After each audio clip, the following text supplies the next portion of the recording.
닭과 소가 둘이 만나서 이야기를 하다가 닭이 소에게 이런 불평을 늘어놓았습니다. 닭이 생각해 보니까 사람들이 참 나쁜 것 같다라는 거죠. 왜냐하면 자기들은 계획적으로 아이를 낳으면서 우리에게는 무조건 알을 많이 낳으라고 한다라는 거죠. 그러자 소가 옆에서 한마디 거듭니다. 그거는 아무것도 아니야. 수많은 인간들이 내 젖을 먹어도 나를 엄마라고 부르는 놈은 하나도 없잖아. 속으로 이렇게 생각해 보면 닭과 소의 말이 맞는 것 같지요. 그런데 사실 우리가 살아가면서 인간들이 우리가 불평거리를 찾자면 이런 한두 개쯤은 기본으로 찾아가는 것이 우리의 삶입니다. 어쩌면 광야와 같은 이 세상을 살아가는 사람들에게 쉽게 발견되는 모습이 아마도 불평과 원망이 아닐까 생각해 봅니다. 이스라엘 백성들이 이전에도 물이 말라 목이 말라 물이 없어서 불평을 하고 하나님이 물을 주셨고, 먹을 것이 없어서 불평을 하고 하나님이 먹을 걸 주셨어요. 그런데 17장에 보면 다시 느비딤에 도착했는데 거기에서도 또 마실 물이 없는 거예요. 그러자 이스라엘 백성들이 보인 반응은 무엇이냐면 또다시 원망하는 거예요. 여러분, 우리가 얼마만큼 원망하기 쉬운 존재임을, 불평하기 쉬운 존재임을 보여주는 게 그거예요. 우리 그렇잖아요. 더우면 덥다고 불평하고, 추우면 춥다고 불평하고. 오늘 날씨가 좀 더워요. 그러면 오늘 같은 날은 좀 땀이 나기 때문에 오늘 참 힘들다라고 불평하기 쉬운 게 우리의 모습이라는 것이죠. 그런데 오늘 17장에서 하나님께서 다시 그 느비딤에서 한 반석을 치게 하고 그 반석에 물이 나와서 물을 먹게 됩니다. 그리고 그 직후에 일어난 사건이 오늘 우리가 읽었던 본문의 모습입니다. 오늘 본문은 아말렉과의 전쟁에 대한 이야기입니다. 많은 분들이 이 내용을 잘 알고 있을 거예요. 그런데 중요한 것은 무엇이냐면 이 아말렉과의 전쟁은 이스라엘 백성들이 출애굽한 이후에 첫 번째 경험하는 전쟁이었다라는 거죠. 이게 중요하죠. 그들이 지금까지는 어쩌면 내부적인 문제 때문에 일어났습니다. 내부적인 문제로 불평이 일어났죠. 그런데 처음으로 외부에서 공격해 오는 거예요. 오늘 이것을 보면 이 땅을 살아가는 우리에게 일어나고 있는 중요한 것을 보여줍니다. 우리는 가나안 땅을 향해 가고 있는데 그 가나안 땅을 향해 가는 동안에 우리가 만나는 수많은 문제들, 그것 중에서는 내부적인 문제, 가정 내부의 문제, 교회 내부의 문제 뿐만 아니라 외부에서 공격해오는 문제, 가정 외부에서 또 혹은 교회 외부에서 공격해오는 수많은 문제들이 우리 삶 가운데 있다라는 거죠. 그런데요, 여기에서 가나안 땅을 향해 가면서 문제가 있다고 혹 우리 생각에 차라리 애굽에서 사는 게 더 나았을 것을 이라고 생각하는 것은 잘못된 생각이라는 겁니다. 여러분, 애굽에서 그들이 노예로 살았다면 어쩌면 전쟁은 피했을 줄을 몰라요. 그런데 여러분, 가나안 땅을 향해 가는데 어려움이 있다고 오히려 노예로 살아가는 것, 벽돌이나 굽고 살아가는 것이 결코 복된 인생이라고 말할 수 없습니다. 왜냐하면 우리가 가나안 땅을 향해 갈 때 때로는 인생에 고단함이 있어요. 어려움이 있어요. 그러나 하나님은 그 가나안 땅을 향해 가는 성도들에게 반전, 역전시키시는 하나님이심을 우리가 경험하는 것, 하나님의 능력이 어떻게 우리 삶에 임하는지를 경험하는 것이 참된 능력, 참된 복이기 때문에 그래요. 그러므로 여러분, 우리는 이 땅을 살아가면서 대충 텐트나 치고 캠핑이나 하는, 그렇게 놀다가 즐겁게 편하게 살다 가는 그런 사람들이 아니라는 거예요. 교회를 향해 뭐라고 이야기했습니까? 교회는 전투합니다. 전투합니다. 교회는 유람선이 아니다. 여러분, 유람선 타면 서비스가 안 좋으면 뭐 해야 됩니까? 컴플레인 해야죠. 그런데 전투함을 타고 있는 군인이 서비스가 안 좋다고 컴플레인하면 그것은 군인이 아니죠. 우리는 유람선을 타고 가고 있는 그런 성도들이 아니라는 거예요. 내 인생에 좀 문제가 있다고, 공동체에 좀 어려움이 있다고 그냥 쉽게 컴플레인하고 많은 것이 우리의 모습이 되어서는 안 된다는 거예요. 우리는 예수를 믿고 난 이후에 영적 전쟁을 하고 있는, 영적 전투를 하고 있는 성도들이라는 거예요. 여러분들이 알든 모르든, 여러분들이 인정하든 인정하지 않든 상관없지만 분명한 거 하나는 뭐냐면 우리는 영적 전쟁을 하고 있는 중이라는 겁니다. 그런데 오늘 이 아말렉과의 이 전쟁이 그것을 잘 보여주고 있습니다. 오늘 첫 번째 이 전쟁을 맞이하면서 그들이 이 영적 전쟁을 통하여 어떻게 승리했는지를 우리가 봐야 되는데, 바울도 에베소서 6장에서 이렇게 이야기합니다. 우리의 씨름은 혈과 육을 상대하는 것이 아니요 통치자들과 권세와 이 어둠의 세상 주권자들과 하늘에 있는 악의 영들을 상대합니다. 오늘 이 아말렉과의 전쟁을 단순히 전쟁으로만 보면 재미있는 이야기예요. 그런데 우리에게, 광야를 살아가고 있는 우리에게 첫 번째 이 전쟁으로 아말렉을 보여준 것은 무엇이냐면 영적 전쟁도 이와 같은 비밀이 숨어 있다는 것을 보여주는 거 아니겠습니까? 그래서 우리가 오늘 이 본문을 통해 우리는 발견해야 되는 것이 있습니다. 우리가 이 땅을 살아가면서 만나는 영적 전쟁이 어떤 것인지를. 오늘 아말렉이 이스라엘을 공격하는데 이 아말렉이 누구냐?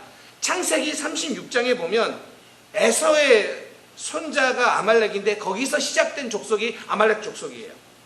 그러니까 이스라엘과 아말렉은 먼 친척벌 되는 관계예요. 그런데 그들이 이제 막 애굽을 탈출한 이스라엘 백성들을 공격해요. 그것도 첫 번째로. 무엇입니까? 우리 주변에는 아말렉 같은 사람들이 있죠. 가까운 사이인데도 우리를 힘들게 하거나 어렵게 하는 사람들이 있을 수 있다라는 거예요. 그런데 왜 아말렉이 이스라엘을 공격했느냐, 그 공격 이유를 오늘 본문에서는 보여주지 않지만 신명기 25장에 보면 이렇게 이야기합니다. 하나님께서 이스라엘 백성들에게 너희는 애굽에서 나오는 길에 아말렉이 내게 행한 일을 기억하라. 곧 그들이 너를 길에서 만나 내가 피곤할 때 내 뒤에 떨어진 약한 자들을 쳤고 하나님을 두려워하지 아니하였느니라. 그러므로 내 하나님 여호와께서 내게 기업으로 주어 차지하게 하시는 땅에서 내 하나님 여호와께서 사방에 있는 모든 적군들로부터 내게 안식을 주실 때 너는 천하에 아말렉에 대한 기억을 지어버리라. 너는 잊지 말지니라. 무슨 이야기를 하고 있냐면, 아말렉이 왜 이스라엘을 공격했냐면 하나님을 두려워하지 않았기 때문에 공격했다고 합니다. 그리고 긴 출애굽 여정으로 피곤해진 상태에 공격을 했는데, 그것도 가장 흠이 약한 사람들이 뒤로 쳐져 있을 때, 노인들과 어린아이들과 여인들이 지쳐서 뒤로 쳐 있는 그 흠이 그룹을 공격했다라는 것입니다. 그래서 하나님은 뭐라고 이야기하시냐면 그들을 잊지 말라고. 너희는 아말렉을 잊지 말라라고 이야기합니다. 그런데 이 아말렉을 잊지 말라라고 하는 것이 단순히 하나님께서 아말렉을 싫어하시기 때문에 잊지 말라, 그들을 잊지 말라라고 표현하는 것이 아니라, 너희들이 가나안 땅에 들어가거든 아말렉처럼 행동해서는 안 된다는 거예요. 즉, 좀 힘이 생기고 좀 편안해졌다고 해서 약한 자들을 무시하거나 약한 자들을 업신여기는 일을 해서는 안 된다는 거예요. 그래서 아말렉을 잊지 말라라는 것은 아말렉이 공격한 것을 잊지 말아야 되는 것과 동시에 너희도 아말렉처럼 행동해서는 안 된다는 거예요. 그런데 오늘 본문에 조금 우리가 특이한 장면을 보게 되는데, 전쟁을 대하는 방법을 이렇게 표현을 하고 있습니다. 모세는 여호수아에게 사람들을 모집하여 나가서 싸우라고 합니다. 그리고 모세는 하나님의 지팡이를 손에 잡고 산 꼭대기에 서겠다라고 말합니다. 그리고 여러분, 우리가 잘 알고 있는 것처럼 이 전쟁을 승리하게 하십니다. 그리고 그곳을 여호와 니시라고 말을 하게 합니다. 우리도 인생을 살아가면서 분명히 아말렉을 만나요. 아말렉이 누굽니까? 예상치 못하고 야비하게 공격해 오는 사람들이 오늘 아말렉이라 표현할 수도 있고요. 오늘 이 땅을 살아가면서 우리가 그리스도인답지 못하게 살아가게 하는 죄된 습성들도 아말렉이라 할 수도 있지요. 자, 그런데 우리가 어떻게 해야 이 아말렉과의 전투에서 승리할 수 있느냐? 첫 번째는 무엇이냐면 승리하게 하시는 분은 하나님이다라는 믿음이 반드시 필요하다라는 거예요. 여러분, 전쟁에 있어서 제일 중요한 게 뭘까요? 아마 그것을 몇 가지 꼽은다면 이렇게 말할 거예요. 군대가 얼마나 크냐? 그들이 가지고 있는 무기가 얼마나 좋으냐? 혹은 그들이 전략, 전술이 얼마나 좋은가? 이런 것들을 꼽을 거예요. 자, 그럼 이스라엘을 볼까요? 이스라엘은 이전에 전쟁을 해본 경험이 없는 사람이에요. 그리고 그들에게는 변변한 전쟁 무기가 없다라고 생각하는 게 맞아요. 그리고 예상치 못한 공격을 받았기 때문에 그들에게는 전략 전술을 짤 만한 시간적 여유도 없었고 그런 경험도 없어요. 그에 반면에 아말렉은요, 그곳 지리에 능한 사람들이고요. 이들은 약탈에 익숙한 사람들이에요. 그러니까 전쟁에 대해서 경험이 많은 사람들이죠. 그러면 누가 이겨야 됩니까? 당연히 아말렉이 이긴 전쟁이라고 봐야 되죠. 그런데 오늘 성경을 보면 11절에 이렇게 합니다. 모세가 손을 들면 이스라엘이 이기고 손을 내리면 아말렉이 이기더니, 이게 11절의 말씀이죠. 모세가 손을 들면 이스라엘이 이기고 모세가 손이 힘들어서 손을 내리면 아말렉 사람들이 더 강해졌다. 이게 본문의 이야기입니다. 그런데 여러분, 모세가 손을 들었다라는 이 행위가 무슨 행위일까요? 왜 모세가 손을 들 때 이겼을까요? 이게 무엇을 의미할까요? 이 손을 드는 행위에 대해서 여러 가지 해석들이 있습니다. 제일 대표적이고 일반적인 해석은 뭐냐면 모세가 기도했다라는 이야기입니다. 그러니까 손 든 것은 기도다, 이렇게 이야기합니다. 저도 이 해석에 어느 정도 동의합니다. 왜냐하면 성경에서는 기도할 때 이렇게 손을 드는 행위가 종종 나오기 때문입니다. 그리고 지금 이와 같은 상황 속에 궁지에 몰린 이스라엘이 전쟁을 맞이했을 때 기도한 건 당연한 거죠. 그런데 반론도 있습니다.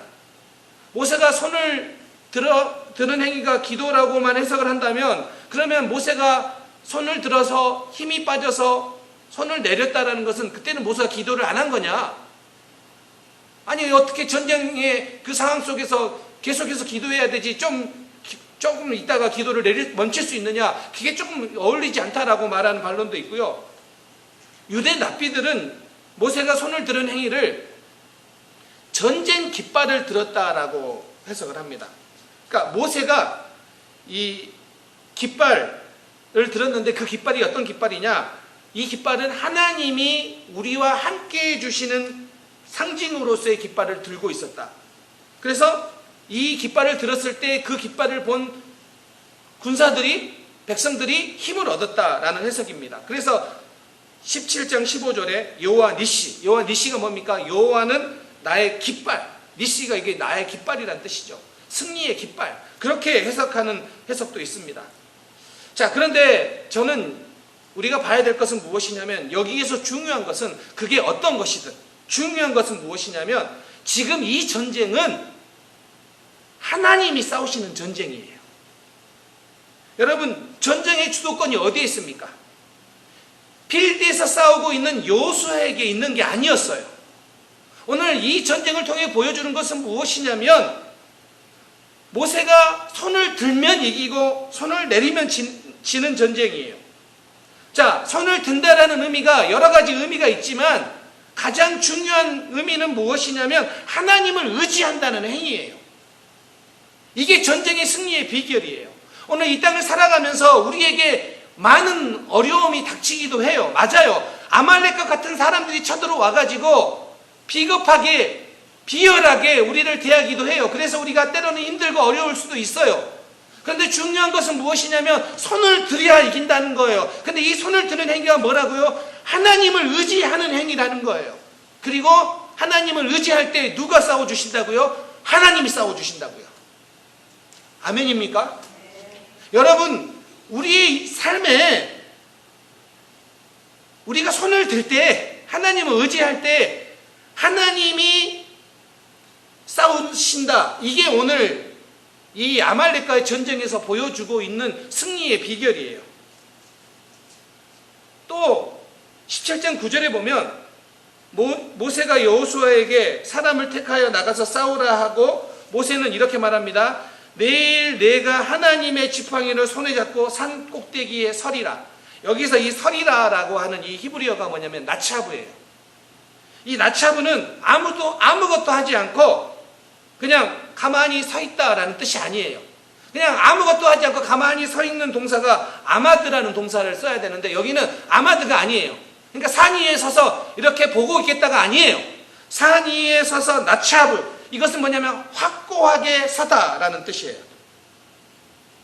전쟁터로 여호수아가 나가지만 모세는 굳건히 서서 여호와의 능력으로 너를 도울 것이다 라는 의미가 바로 이 나차브의 의미예요. 여러분, 인생을 살아가다가 아말렉을 만났습니까? 엉뚱한 곳에서 답을 찾으면 안 돼요. 승리의 비결은 하나님께 있다라는 거예요. 광야와 같은 인생을 살다가 힘들고 지쳤습니까? 이민생활이 힘들어서 또 주위에 사람들이 없어서 외로움을 느끼십니까? 인생을 5, 60년이나 살았는데 내가 그동안 뭐 했나 라면서 어떤 그런 여러 가지 감정들이 듭니까? 혹은 사람들 때문에 상처받았고 이제는 지쳐버렸습니까? 그래서 광야라고 생각하십니까? 그때 하나님께서 우리에게 말씀하세요.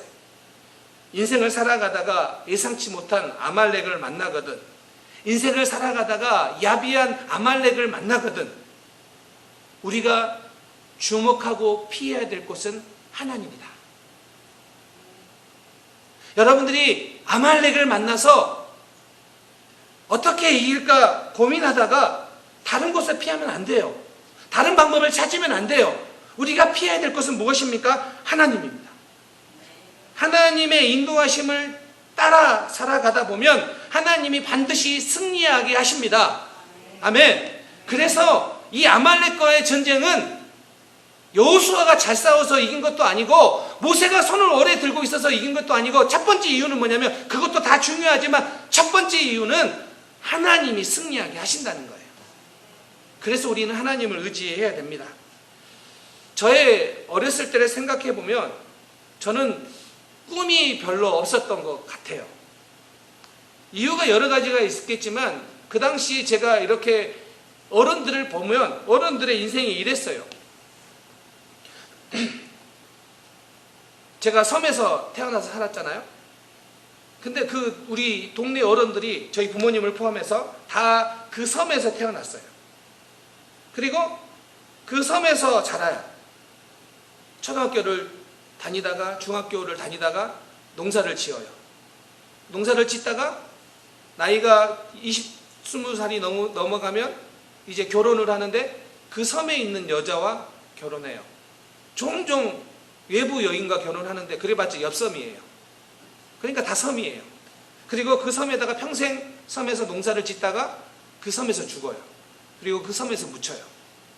이게 제 주변의 환경이었어요. 제가 그랬잖아요. 저희 동네는 표시가 제일 많다고. 그런데 그럴 수밖에 없어요.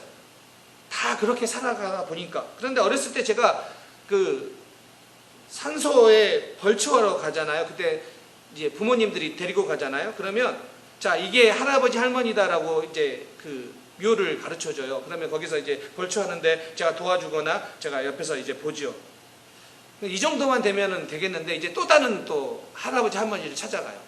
근데 어느 날 보니까 막 먼 동네까지 찾아가는데 나중에 알고 보니까 이 할아버지 할머니는 6대조 할아버지, 7대조 할아버지래요. 근데 저는 들어본 적도 없고 본 적도 없지만 그렇대요. 저희 부모님도 본 적이 없지만 따라가다 보면 그래요. 이게 우리 동네의 삶이에요. 그러니까 저희 동네에 표시가, 제가 초등학교를 들어가기 전까지 이 세상에는 표시가 제일 많다라고 제가 알고 지낸 게 이상한 게 아니에요. 가서 보여주는 게 다 표시예요. 표시. 할아버지니까 다. 그런데 복음이 전해지고 예수를 믿고 그 예수님을 따라 살아가기 위해 지금까지 살아오고 있는데, 그러다가 꿈이 생겼고, 그래서 신학교를 갔고, 그래서 미국에 유학을 왔고, 그래서 미국에서 교회를 개척해서 지금까지 오고 있습니다. 저는 이 삶을 살아가면서 물론 제 인생에 아말렉과 같은 일이 없었던 건 아니에요. 예상치 못한 어려움, 야비한 아말렉을 만나는 그런 일들도 있었어요. 그런데 그럼에도 불구하고 제가 확신한 것 한 가지는 무엇이냐면, 하나님은 하나님을 의지하고 하나님을 따라 살아가는 성도들에게 승리를 주시는 하나님이십니다. 그래서 우리는 여호와 니시라고 고백할 수 있어요. 지금의 상황이 좋기 때문에 고백하는 게 아니에요. 아말렉을 안 만났기 때문에 고백하는 게 아니에요. 아말렉을 만날 수도 있어요. 그러나 하나님을 의지하는 자, 하나님을 향하여 손을 드는 자, 그 성도들에게 하나님이 승리를 경험하게 하십니다. 그래서 여호와 니시라고 고백할 수 있어요. 그런데 중요한 것은 우리의 귀에는 자꾸 이상한 소리들이 들려요. 상황과 세상만 보면 지금도 수많은 소리들이 저에게 들려요. 저에게 제일 많이 들리는 요즘 소리가 어떤 소리겠어요? 이런 소리입니다. 이민 목회가 어렵다. 한국에서 목회하는 것보다 이민 목회가 더 어렵다. 그래서 어떤 목사님들은 오면서 참 목사님들 대단하세요, 이런 이야기를 해줘요. 그럼 또 저는 진짜인지 알아요. 아니요. 코로나 때문에 요즘 교회가 많이 어렵다고 이야기해요. 요즘은 교회 개척이 쉽지 않다라고도 이야기하고, 요즘은 전도가 쉽지 않다라고 이야기해요. 그런데 이런 이야기에 다 이런 상황에 뭐 공감하는 것도 있고 인정하는 것도 있겠지만, 그런 것에 내 마음을 뺏기면 제 입술에서 나오는 게 뭐겠습니까? 불평과 불만이 나오기가 쉽다라는 거예요. 여러분도 마찬가지 아니겠습니까? 이민자의 생활이 녹록지지 않아요. 직장 생활하는 게 힘들어요. 이런 이야기를 다 만들어내면 그 결론은 뭐예요? 원망과 불평이에요. 그런데요, 시편 44편 6절에 이렇게 이야기합니다. 나는 내 활을 의지하지 아니할 것이라, 내 칼이 나를 구원하지 못하리라. 시인이 뭐라고 고백합니까? 전쟁의 승패는 무기가 아니라 하나님의 역사다.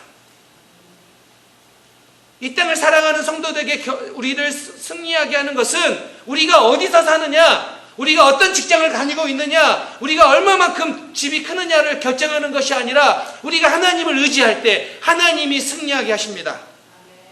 이게 우리의 영적인 삶이에요. 우리의 영적인 삶도 마찬가지입니다. 우리는 영적 전투를 경험하는데 어떻게 승리합니까? 하나님을 의지해야지만 승리할 수 있습니다. 여러분의 인생에 때로는 지치고 어려운 일이 만날 때마다, 아말렉을 만날 때마다 기억하십시오. 하나님을 의지하는 것이 승리하는 비결입니다. 두 번째는요, 하나님이 승리를 경험하게 하는데 하나님은 사람을 통해서 일하신다는 거예요. 오늘 본문에서 하나님이 승리를 경험하게 하시지만 그 일을 누구를 통해 하십니까? 사람들을 통해서요. 그런데 어떤 일을 통해서 합니까? 모세는 손을 들었고요, 여호수아는 필드에 나가 싸웠고요, 아론과 훌은 모세의 손을 드는 것을 도와줬어요. 협력했어요. 자, 하나님이 싸우시고 승리하시는데 사람을 통해서 한다라는 거예요. 그렇기 때문에 우리는요, 동역하는 관계예요. 교회는요, 협력하는 관계예요. 그러니까 오늘 우리가 서로 각자에게 맡겨진 일들을 통하여 하나님은 역사하세요. 아무것도 나는 하나님이 하시니까 나는 아무것도 하지 않겠다는 틀린 거예요. 뭐예요? 하나님이 일하시니 우리도 일한다. 우리가 하나님의 일의 동역자로 부름받았다는 게 얼마나 귀하고 아름다운 일입니까? 저는 오늘 이 본문의 전쟁을 통하여 이 모습이 너무 아름답다고 생각이 되어집니다. 여기에 누가 높은가 비교하는 비교가 있습니까? 여기에 누가 잘났다라고 서로 이야기하는 다툼이 있습니까? 각자에게 맡겨진 일을 하고 있는 거예요. 필드에 나가서 싸워야 될 여호수아는 백성들을 모아 싸우고 있고, 산 위에서 손을 들고 있는 모세도 그 일을 맡고 있고, 그 옆에서 모세를 돕고 있는 아론과 훌은 또 그곳에 있습니다. 하나님은 하나님의 사람들이 서로 동역하는 것을 통하여 역사를 나타냅니다. 그리고 교회도 바로 이와 같은 곳입니다. 이것을 못 보면 우리는 영적 전쟁에 피할 수밖에 없어요. 우리의 영적 전쟁의 주적이 누군지를 모르면 우리는요, 허공을 향해 싸우는 거예요. 우리가 영적 전쟁이 있다는 것도 알아야 되지만 우리의 적이 누군지도 알아야 된다는 거예요. 우리가 이것을 놓쳐버리면 자꾸 내 마음에 안 드는 누군가, 그 사람을 비난하게 되고 그 사람을 원망하게 됩니다. 그리고 이상하게도 내 마음에 안 든 사람은요, 내 눈에도 잘 들어와요. 이상하게도 눈을 돌리면 내 마음에 안 든 사람이 마음에 안 든 행동을 하는 것을 내가 보고 있어요. 이상하죠? 다른 데를 보면 좋지만 꼭 그게 봐져요. 그런데 여러분, 그러다가 어떤 생각이 듭니까? 미워져요. 근데 그게 잘못된 거라는 거예요.